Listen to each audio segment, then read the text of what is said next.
The point of this is to provide the best facts-driven show that we possibly can. Ideally, you have a glue guy who is good. Hashtag glue guy, hashtag locker room guy. You can't go sign Bobby Holik to $1 trillion. You can't do these things. Very satisfying. The absolute best NYR show in town. This is the Liberty Blue Rangers Podcast. With Andrew Chelney and Nick Zararis.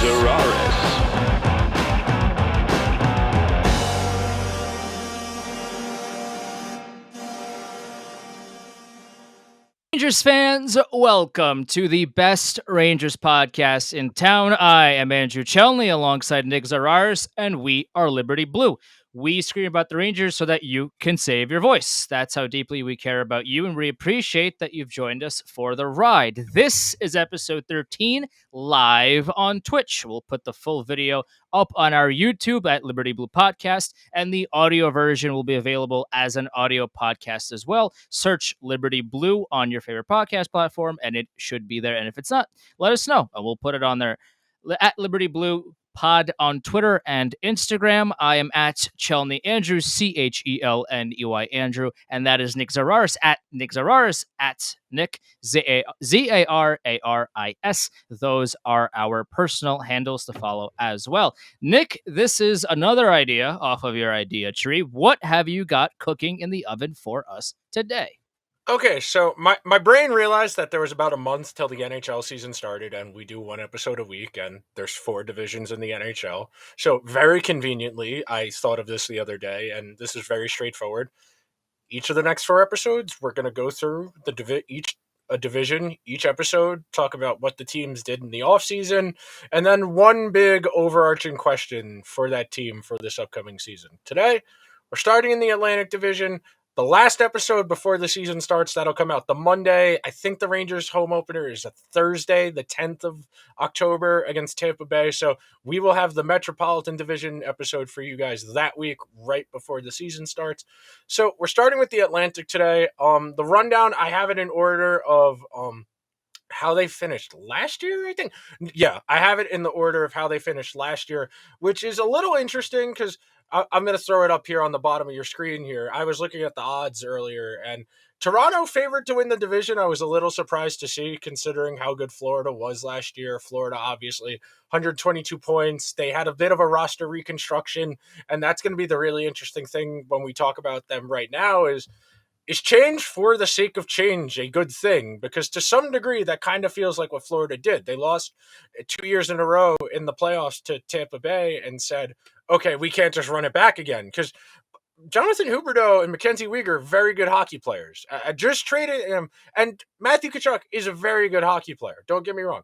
It's good to have 2 good hockey players as opposed to 1 good hockey player. Like that just Sure. Basic common sense.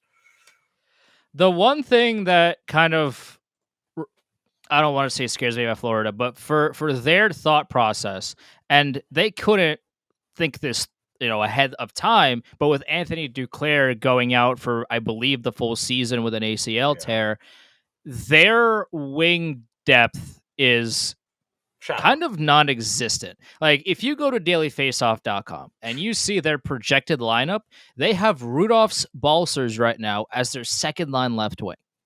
Is he really a second line left wing? Because I think the answer is a fat no. So that is one of my major concerns for them coming into this season. Yeah, of course they still have Barkov, they got Tkachuk, they still have Sam Reinhart. Like they have a lot of good pieces, but when you kind of start to look down their roster, the talent kind of falls off a cliff. So for Florida, with a goaltender that sometimes is incredible and sometimes is the answer that I'll give to that, you need everybody to be on the same page at all times to kind of make up for that, or at least mask the goaltending deficiency that sometimes happens with the Florida Panthers. And when you take a look at the lineup, I'm not so sure that the Florida Panthers can do that every single night. I mean, they might not have to do it every night, but when they are called upon, can they mask the deficiencies of Sergei Bobrovsky's game? The answer to that is I'm not confident. Okay, so one of the things that I do think is interesting when we talk about Bobrovsky specifically is when you look through his cocky DB and you go year by year, he's an on year, off year guy where he'll have a very bad year and then the following year he'll realize, okay, they're going to get rid of me if I don't play any better than this. So that kind of has happened pretty regularly, even dating back to his time in Columbus. So he wasn't great last year, neither was Spencer Knight. They rectify goalie, they'll be fine because of the style they play, that up tempo, that 80 to 90 scoring chances per 100 per 60 minutes of ice time that very few teams in the entire league can keep up with. You're going to be able to mask a little bit of your depth issues with your style. Some of the roster transactions did make me smile a little bit, seeing they brought in Eric Stahl and Mark Stahl together. They brought in, who was the other one? They brought in the winger from the Flyers, Gerald Mayhew, and they're going to have to figure it out. And this is one of the things that happens to you when you're a good team. You lose your depth. That is the entire point of the salary cap, is to price teams out of their depth. So they constantly have to be churning through their bottom six to get new pieces in there to keep it somewhat balanced. There are other impacts the cap has, but that's the most direct one. Good teams are punished for developing good players in-house and eventually have to decide, okay, do we want depth or do we want high-end guys? And Florida has very clearly doubled down on the high-end guys because they traded 2 high-end guys to get themselves 1 high-end guy.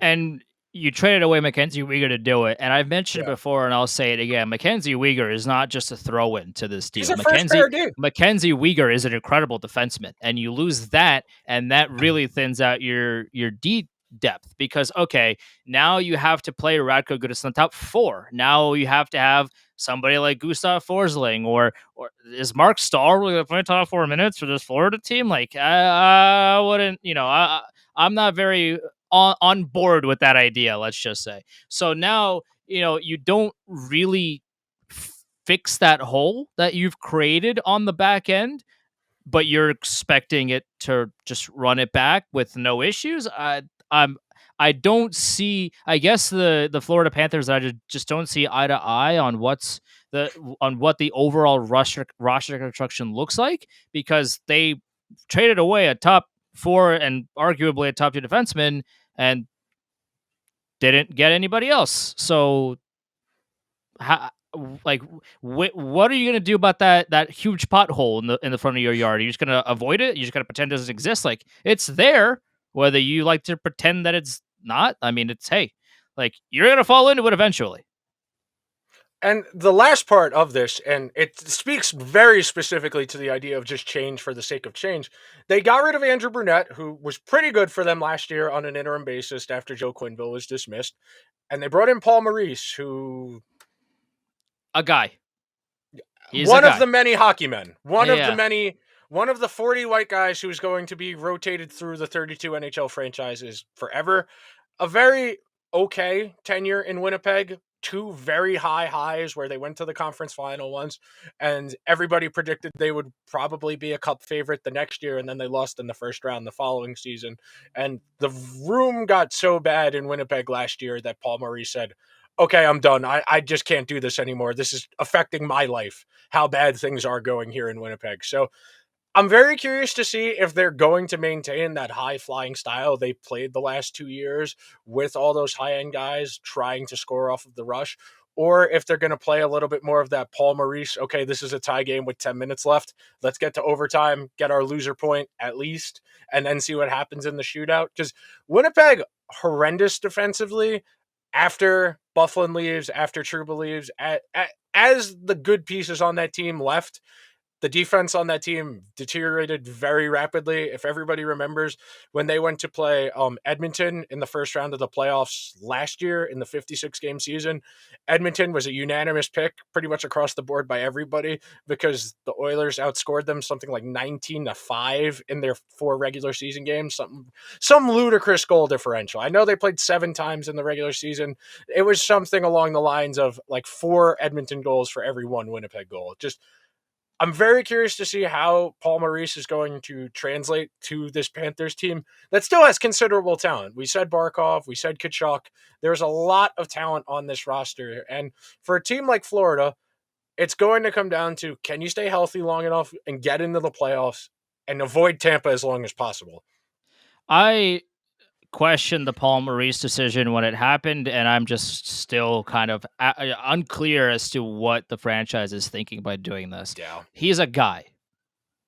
Is he really that much better than Andrew Brunette that you slight him like this? Because now Brunette's gone, understandably, because he felt disrespected, and I think he was. I mean, he comes in when the head coach was unceremoniously fired after a lot of the things that came to light that he did in Chicago, and he's out. Okay, so now Andrew Burnett comes in, and he did very well. I mean, again, like how much of that was different than what Joel Quenneville did?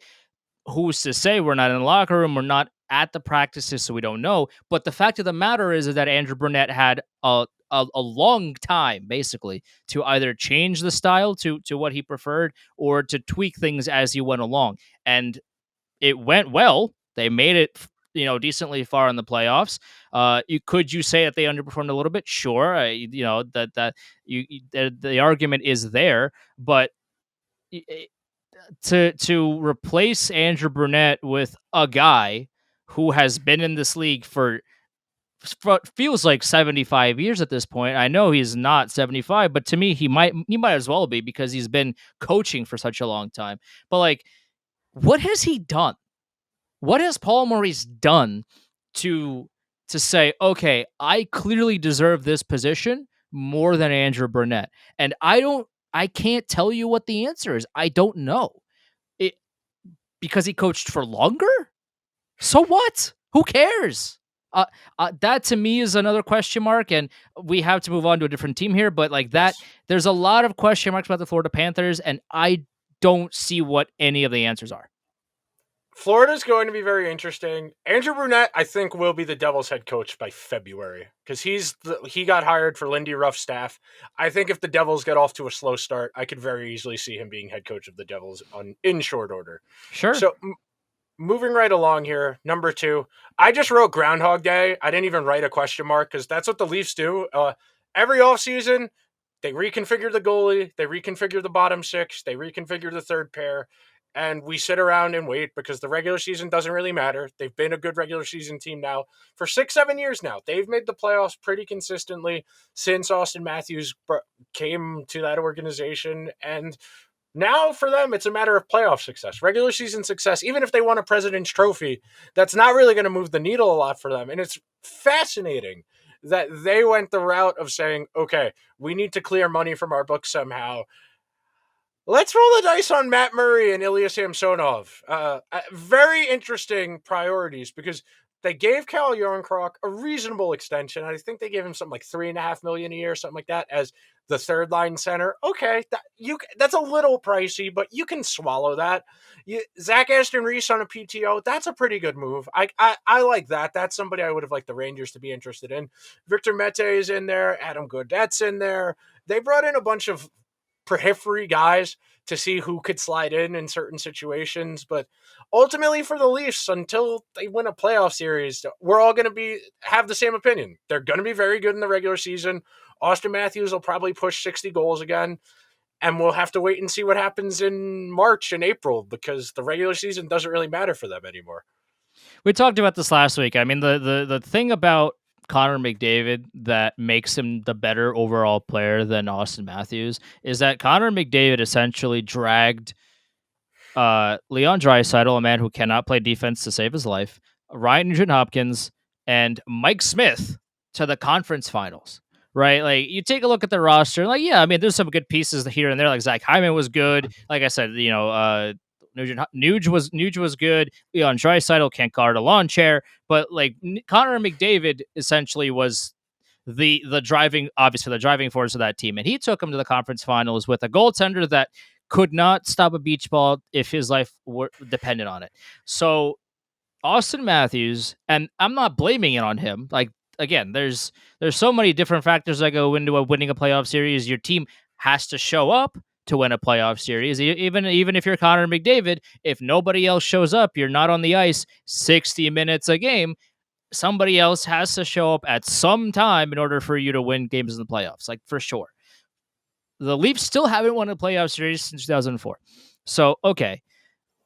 you get rid of your goaltender who was pretty good for most of the season, and now you say, okay, Matt Murray, you were terrible in Ottawa.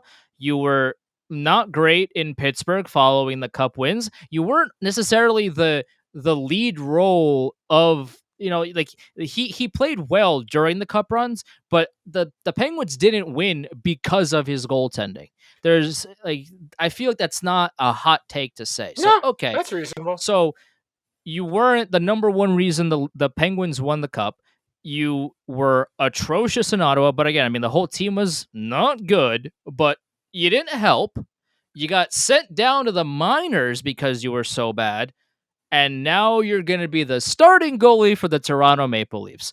Have fun. Like there's a lot of pressure on him to do well. There's going to be if there wasn't enough pressure in Ottawa, especially when he got sent down, there's going to be so much pressure on Matt Murray to do well in Toronto, and I don't know if he can do it. And it's not because Matt Murray can't handle the. That's not what I'm saying. But like we saw what he did in Ottawa, where his stats just weren't good. And okay, the Toronto Maple Leafs have a much better system in place and can actually play defense and sometimes and can do things that an NHL team should know how to do. But can you trust Matt Murray?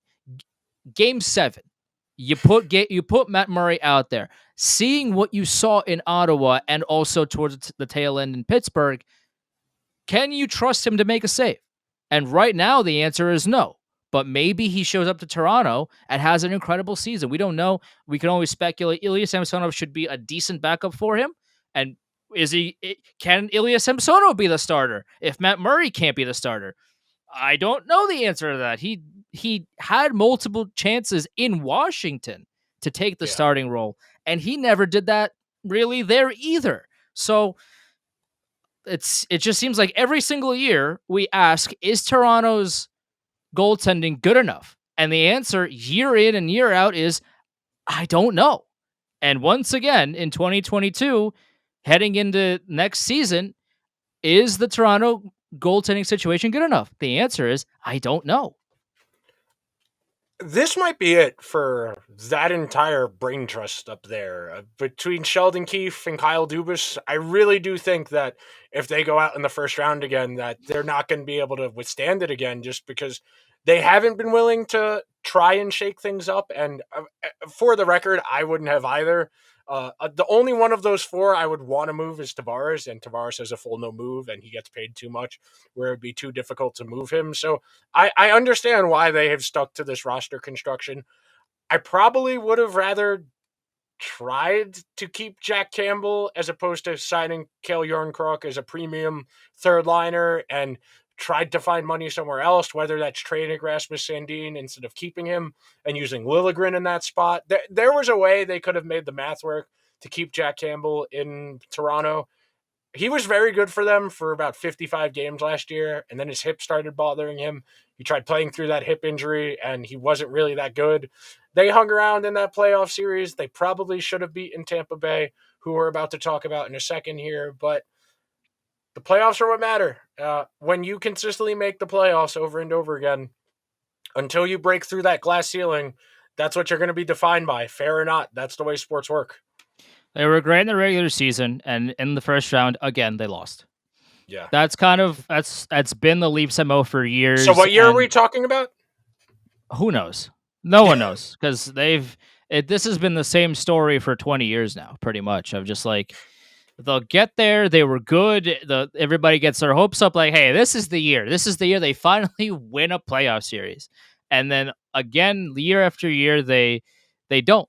And after a while, like you said, there's more questions than answers, and kind of the same questions that we've been having year after year for them is have been repeating themselves. Like, can the goaltending be good enough? Can the depth step up finally for them? How is the defense going to look? Like, they have good names on that team for sure. They have strong names, but can everybody pull it together and win a freaking playoff series? The answer so far has been no.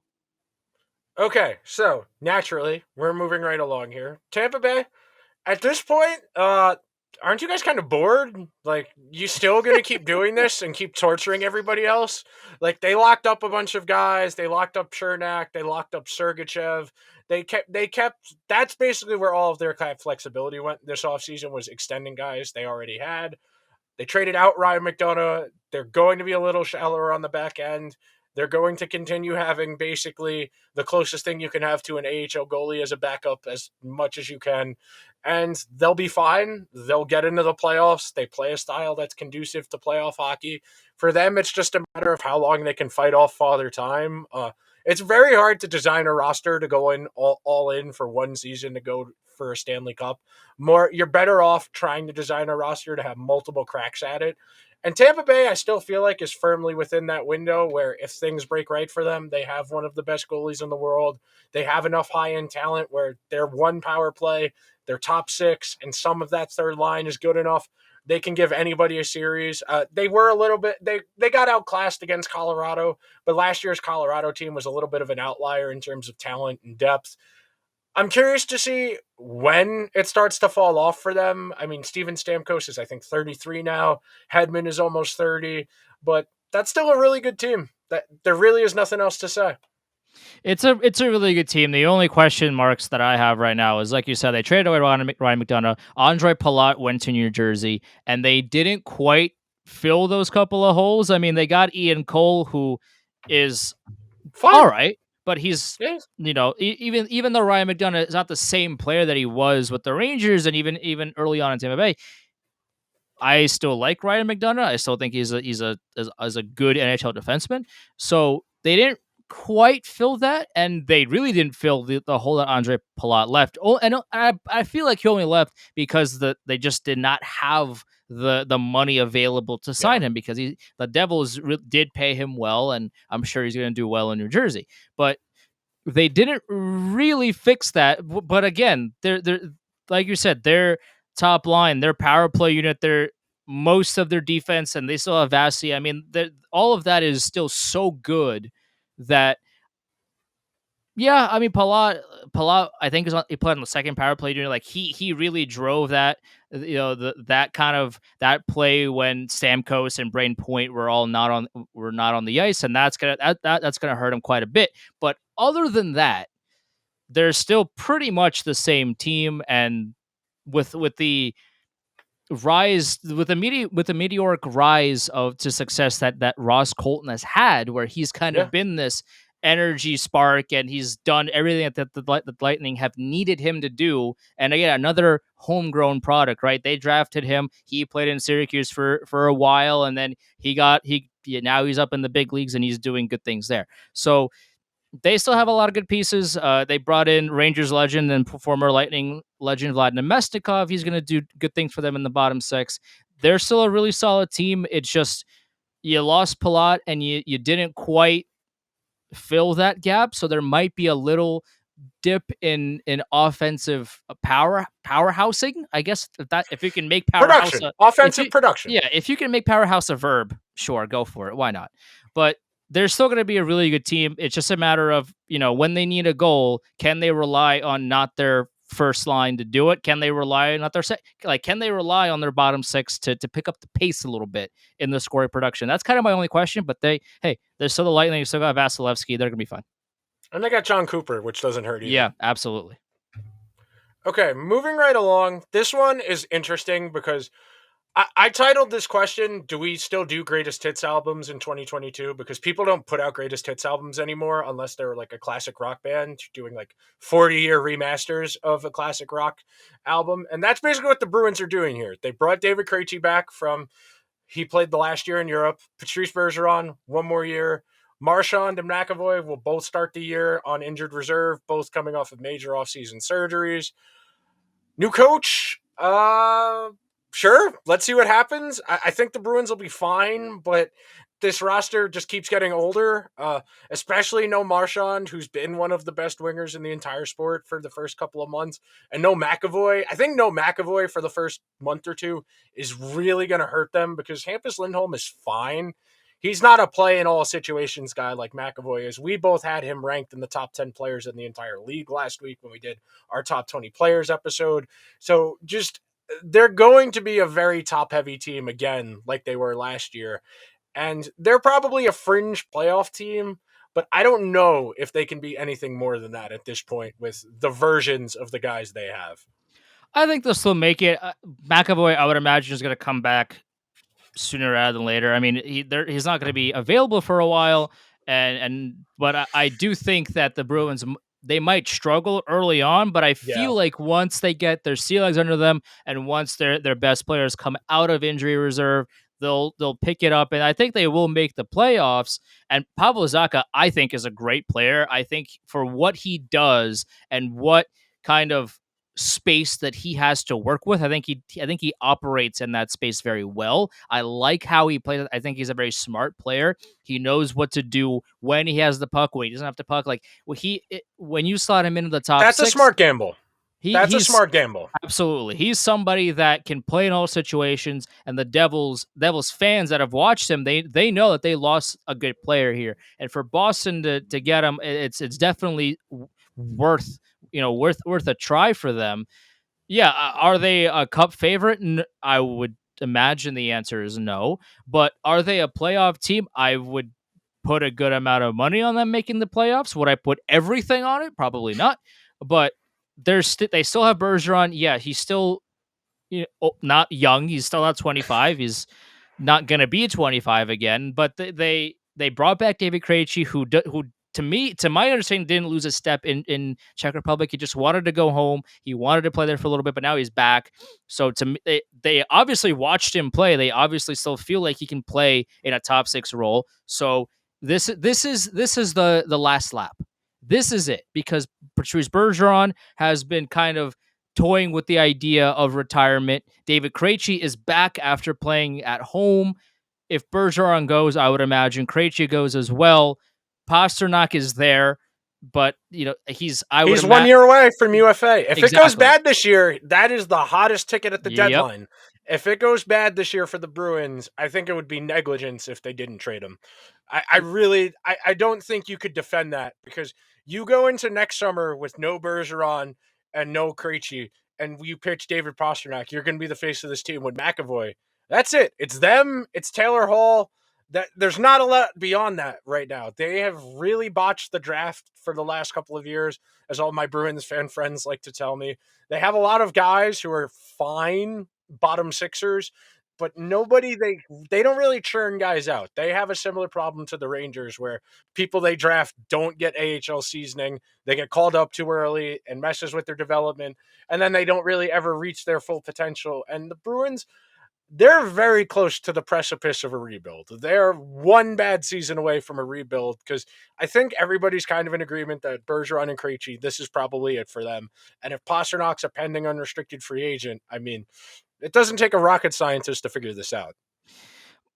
I like Jim Montgomery. I think maybe even more than most people. I really like how he coaches, and I really of all the head coaches in the NHL that get a second opportunity, I feel like he was the one that really deserved another shot after the way that things ended in Dallas. Yeah. And he had his own personal issues, and now he's back and looking for redemption. And I really like that the Bruins gave him another opportunity.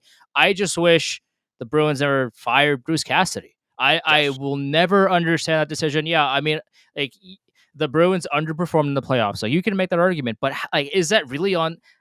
To watching the Bruins play, were those playoff failures really on Bruce? Like them losing to the Carolina Hurricanes in round one in Game 7, they lost by a goal. Is that really on Bruce Cassidy? Like I guess to the Bruins it was. They needed to make some kind of switch, so they made it. But I don't understand that whole thought process. I think he got slighted there. Jim Montgomery, I really like. I really respect him as a head coach, and I hope he does really good things in Boston. But if this doesn't go well this season, Jim Montgomery is going to be in control of a team, probably without Bergeron, probably without Krejci, maybe without David Pasternak, and a whole bunch of pieces. Like, what's he supposed to do with that? I don't know. Don Sweeney lucked out. I don't know how he sold that to the owners, that Cassidy should be the one to go and not him, but hey, that's the way it works. Self-preservation, maintaining. I mean, the advantage they'll have is this division isn't deep, it's top heavy. So as long as they beat up on the teams beneath them, they should be able to hang around the wild card, even if they are a little bit shallow, especially to start the year without Marchand and McAvoy. So the next team we have here is the team that had a very fun offseason, the team that everybody's kind of been waiting to see. Are the Senators going to go from being good and like a sicko, why am I watching this team way, to a like actually competitive hockey team? And there's a reasonable chance that Ottawa's competitive this year. I won't say good. I'll say competitive. I mean, anytime you bring in somebody who's a 40-goal guy like Alex DeBrincat, you bring in somebody with the pedigree like Claude Giroux, you bring in a bona fide NHL goaltender like Cam Talbot, you already have pieces in place like Thomas Chabot and Tim Stützle and Brady Tkachuk. You bolster it. You give those guys a little bit of confidence because for so long that organization has just been trading away anything with a modicum of talent to just keep it kicking the can down the road as opposed to trying to build a winning team. And now it seems like the light went on that Ottawa is going to actually be competitive this year. And I'm very excited to see what happens. That's all I can say. There's a lot of excitement about the Ottawa Senators, which is weird. They're going to be much better than they were last season, which isn't saying a whole lot considering they were an absolute dumpster fire over the past few seasons. My biggest questions with them is the defense and the goaltending, because Cam Talbot was solid in Minnesota for the most part, but when it came down to it, the Minnesota Wild did not trust Cam Talbot enough, and they sought external help, and essentially he was forced out of Minnesota. So now you go to Ottawa in a system that doesn't employ good defensemen. I mean, you got Travis Hamonic, you got Artem Zub, you got Nikita Zaitsev. That's your whole right side. That's it. Incredible work. There's a reason Chabot plays 35 minutes a game. Right, because they don't trust anybody else to do it, so Chabot has to play all these minutes. Like, yeah, I think they're going to score a lot of goals, but they'll kind of just be like a team that ends every game 9-8. If that makes sense, just like a team that can't stop anything, but hey, they'll score. If nothing else, they'll be fun to watch. If you're not a Senators fan, you might want to tune into some Sens games, if only for the spectacle that is going to be the Ottawa Senators, because they'll score a bunch of goals, they won't stop anything, so it'll just be a bunch of 80s hockey. That's what it'll be. That's what the Senators will do. And if they win more games than they lose doing that, then they'll make the playoffs. But if they make the playoffs, will they do anything in the playoffs with this current roster construction? To me, the answer is a big fat no. But hey, if they, at the deadline, acquire 1 or 2 or 3 or 4 good defense, hopefully, maybe 4 good defensemen, then we'll talk about it. But as of right now, I don't have any faith in that, especially on that right side on defense. Good luck. Cam Talbot, good luck.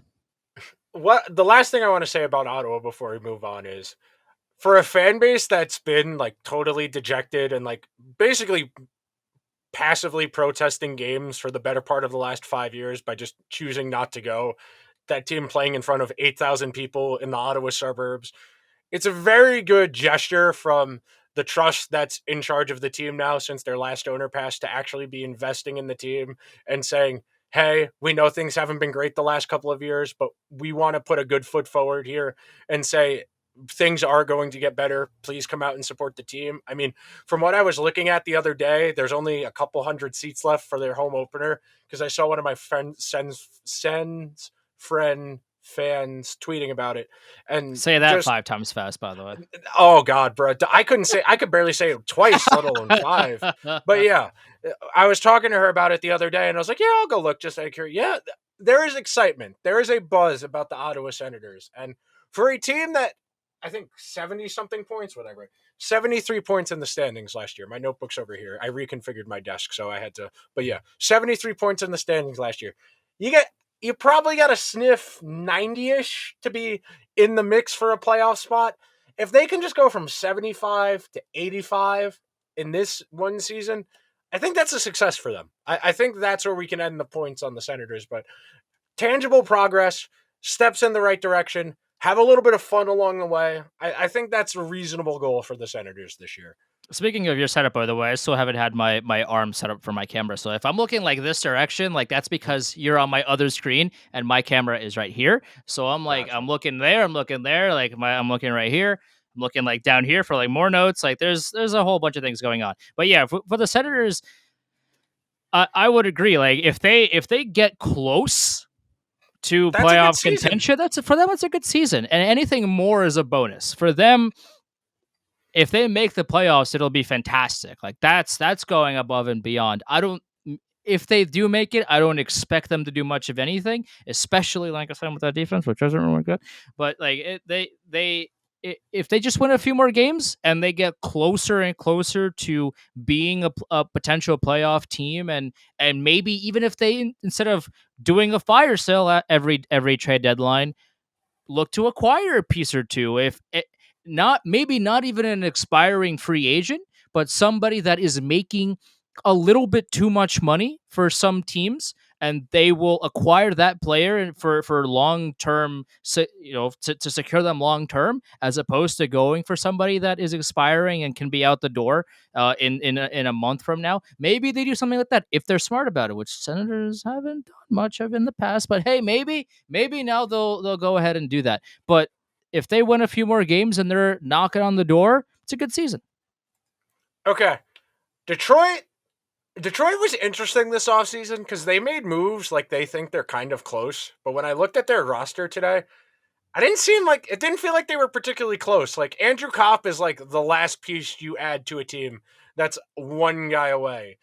You traded for Ville Husso, who was okay. It was pretty good last year for the Blues. You brought in another goalie on top of that. They made a lot. They were very active in the offseason. They brought in a bunch of pieces. They brought in Ben Sherratt. They brought in Oli Mata. They brought in David Perron. They brought in Robert Haig. They're better. I don't know how much better than last year, but they brought in guys who are NHL players that are going to replace the spots of guys who weren't NHL players. So that's progress. They hung around last year a lot later into the season than most people would have given them credit for. They petered out though towards the end of the season. They only finished with 70 something points in the standings. Eventually they're going to have to start winning, or Steve Yzerman might start getting some dirty looks. But for now, again, just like Ottawa, be a little bit better. Don't be an embarrassment.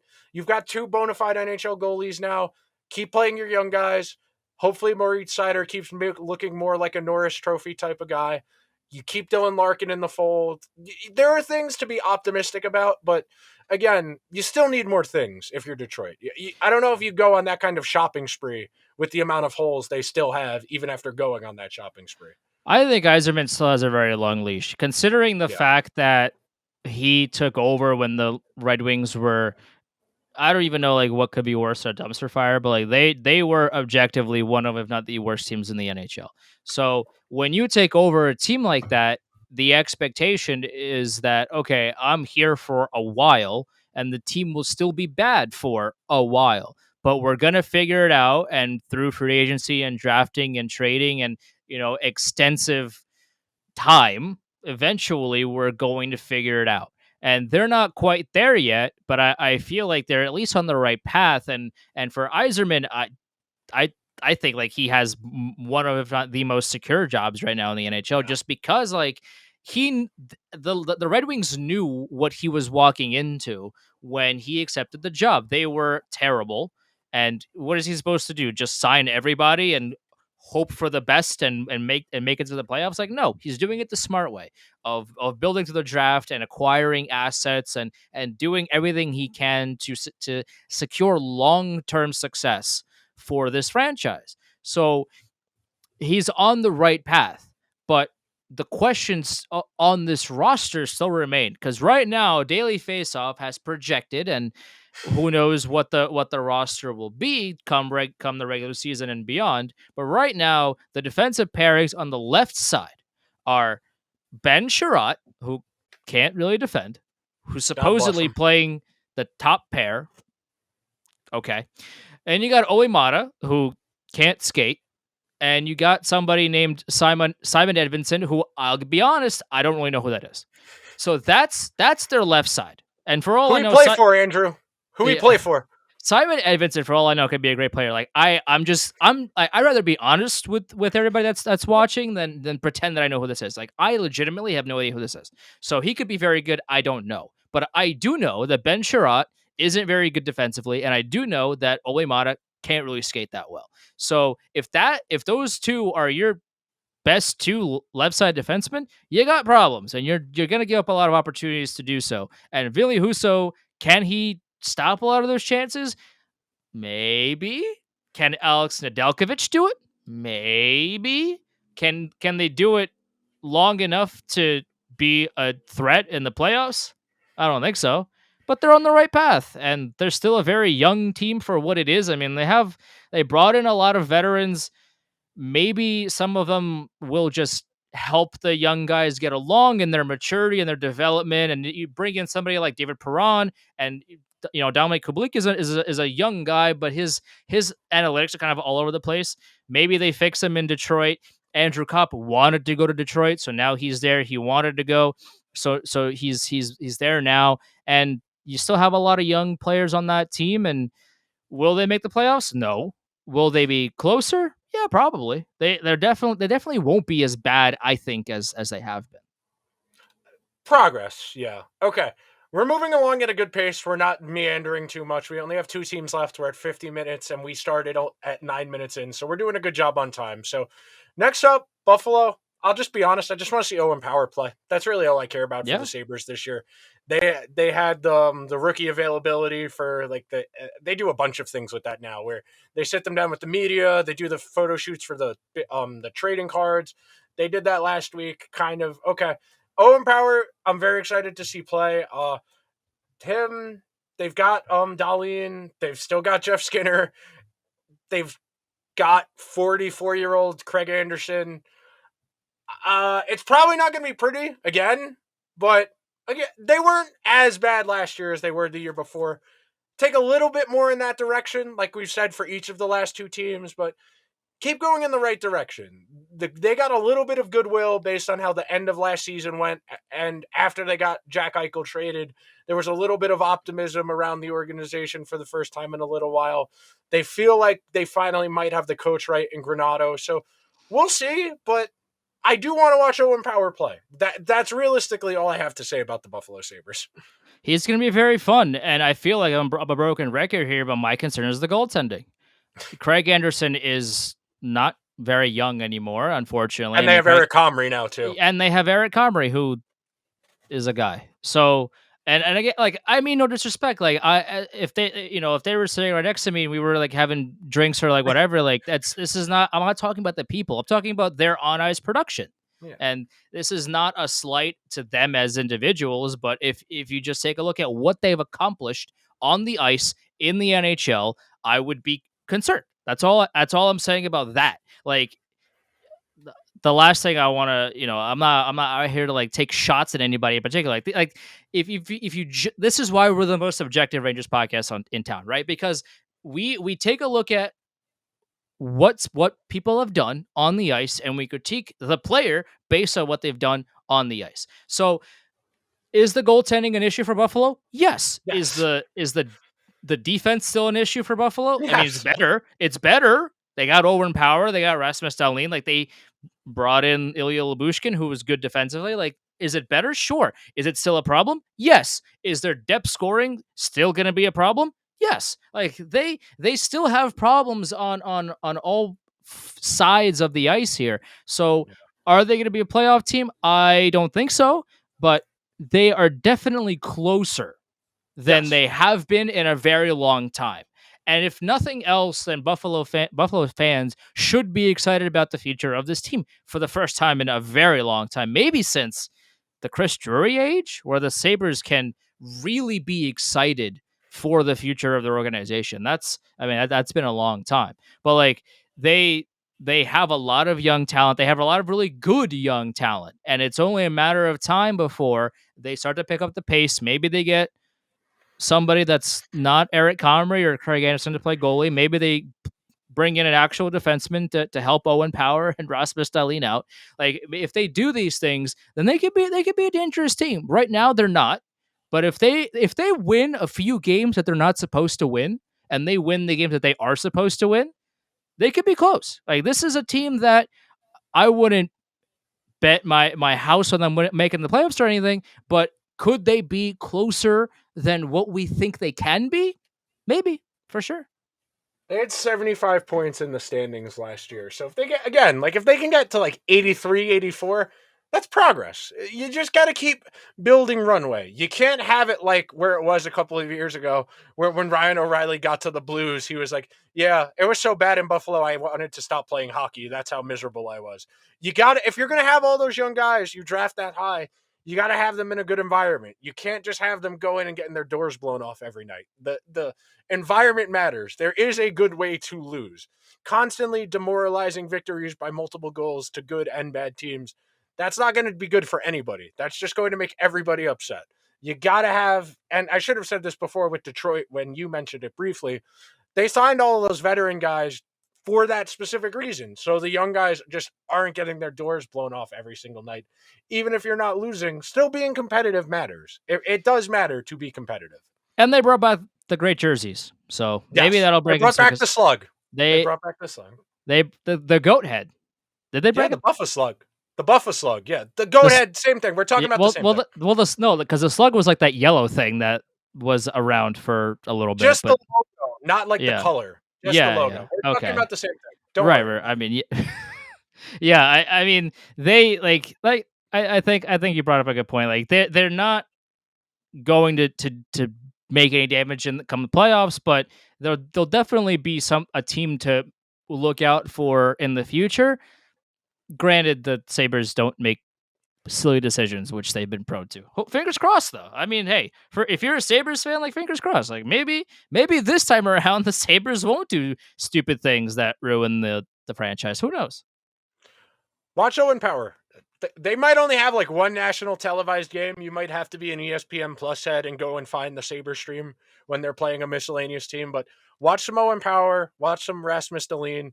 And last but not least, in this Atlantic division, the godforsaken Montreal Canadiens, who were kind of entertaining once Marty St. Louis got hired, because like even if they lost, he would say something that was intelligent. And it's just very refreshing to hear somebody who's in the NHL say something intelligent, because that just doesn't happen that often. So I'm just curious to see if he can continue that good energy and goodwill over the course of a full season when they're probably going to lose 50 to 60 games, because that roster is gaping with holes. Carey Price not coming back. Shea Weber's contract has been traded. He's not coming back.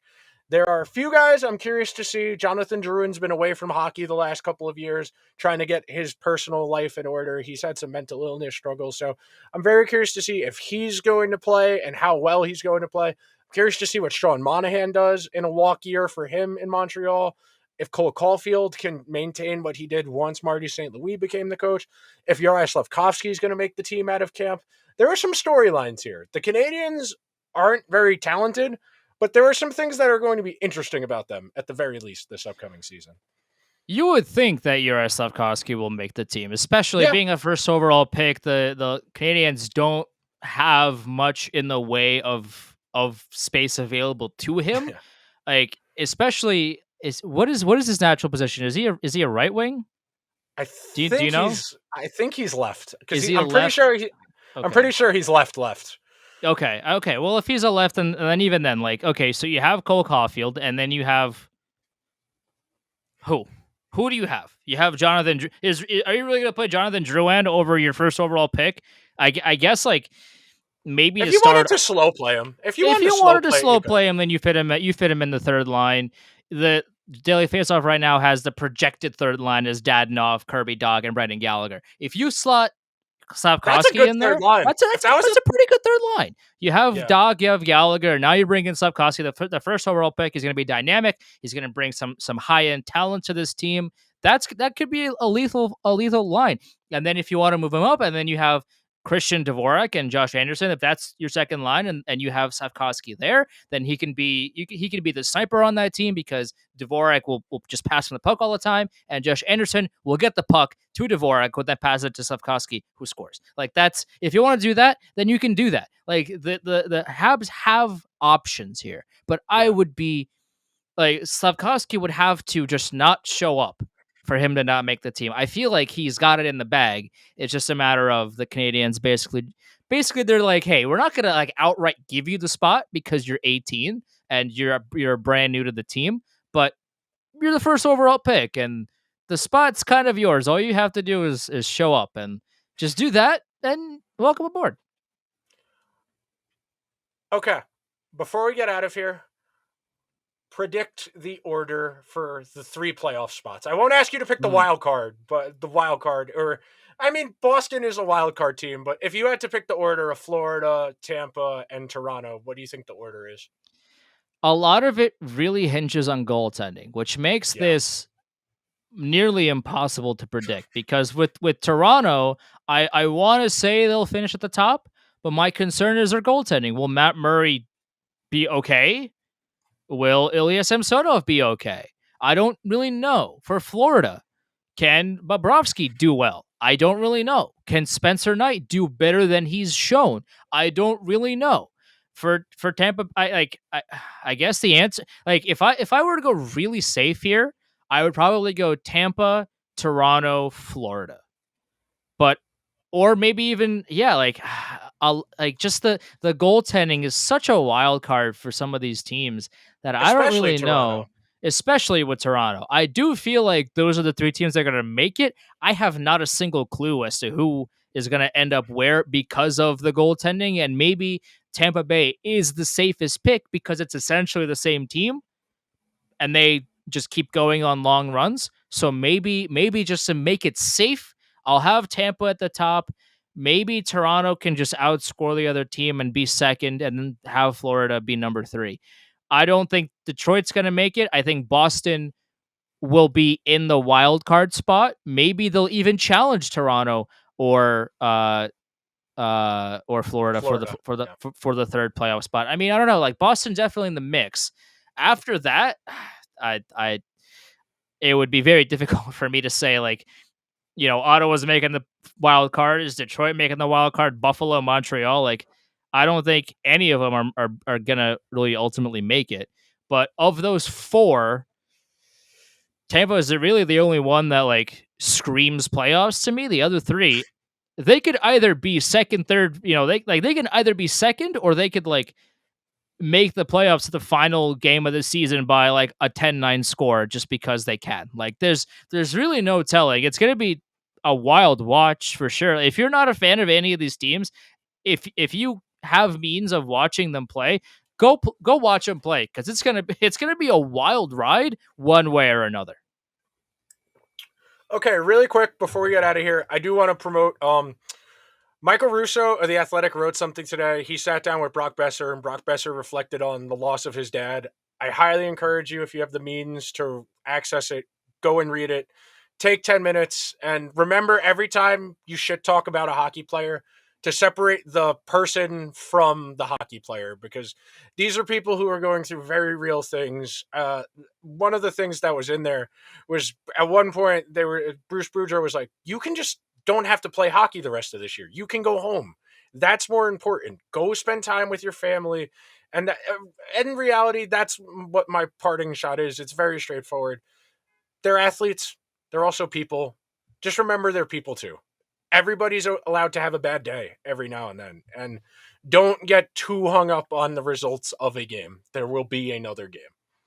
Yeah, and I'll just pick it back off of what you're saying. Like it's very important to just be like, hey, like if somebody isn't having the greatest of games, or if somebody missed an empty net or what have you, like, yeah, for the game itself, it's important and they should be better and this and that. But I never want to see if you ever at somebody on Twitter after a game and trash them, you should not be allowed social media. Like you should be banned from social media. There's absolutely no reason. Like if Shesterkin had Twitter, for example, right? And like he, I think he does, but he doesn't really use it. I mean, like anybody, right? Like Yeah. if Jacob Markstrom, I think he has Twitter, but it doesn't matter. Like, let's say Jacob Markstrom doesn't have Twitter, he makes a Twitter, and after after every Edmonton game, you go and you're like at Jacob Markstrom, like you stink, like you're terrible, yada yada, like you're so bad. I First of all, I don't want to know you, and second of all, like you shouldn't have social media because, like, at the end of the day, athletes can say that it doesn't bother them and it doesn't, affect them or whatever, but they still read it. Like Yeah. there's no reason to be a dickhead to Yes. people. Like you can be upset at somebody's on ice performance, but once they're off the ice and you remember that they could be your neighbor, they can be, somebody that you see at the bar or at the supermarket or whatever. Like you wouldn't go up to somebody at the store and say, "Hey, like you did a terrible job at landscaping the other day. Like dude, you suck. Like you shouldn't be you should be traded. Like you shouldn't be, at this landscaping job. Can you like that's ridiculous. That's ridiculous. You can hate you can dislike somebody's on ice performance, and like we love to highlight how bad Libor Hayek is at hockey. This man can't play hockey at the NHL level, but not once did we say anything about the dude. We're not talking about him. We're talking about him when he plays ice hockey for the Rangers. This dude sucks. Like he stinks. But I'm never gonna at him and be like, bro, you stink. Like that's ridiculous. I'm sure he's a great person. Like there's a line.